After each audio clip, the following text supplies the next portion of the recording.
Front పార్ట్లో వచ్చేసి dots ఎలా వేసుకోవాలని చాలామందికి కన్ఫ్యూజింగ్గా ఉంటుంది.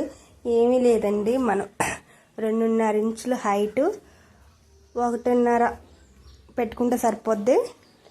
వెడల్పు అనేది 1.5, 2.5 ఇంచు హైట్. ఇలా స్కేల్తో గీత కొట్టేసుకుంటే మీకు నీట్గా తెలిసిద్దని గీత కొడుతున్నాను చూడండి ఒకసారి. ఇది మెయిన్ డాట్ వచ్చేసి ఇది. ఇప్పుడు ఉక్సులు పట్టి వైపు 2.5 ఇంచులు తీసుకొని సెంటర్ డాట్ వచ్చి 4 ఇంచులు తీసుకోవాలి. ఇప్పుడు చూడండి సర్కిల్ ఎలాగ రౌండ్గా రావాలన్నమాట, ఒకదానికొకటి. చూడండి అలాగా సింపుల్గా ఇలాగైతే మెజర్మెంట్ పెట్టేసుకొని, ఇప్పుడు చూడండి ఇక్కడ నుంచి 2 ఇంచులు ఉంది, సేమ్ ఇక్కడ నుంచి కూడా 2 ఇంచులు ఉంది, ఇక్కడ నుంచి కూడా 2 ఇంచులు ఉంది.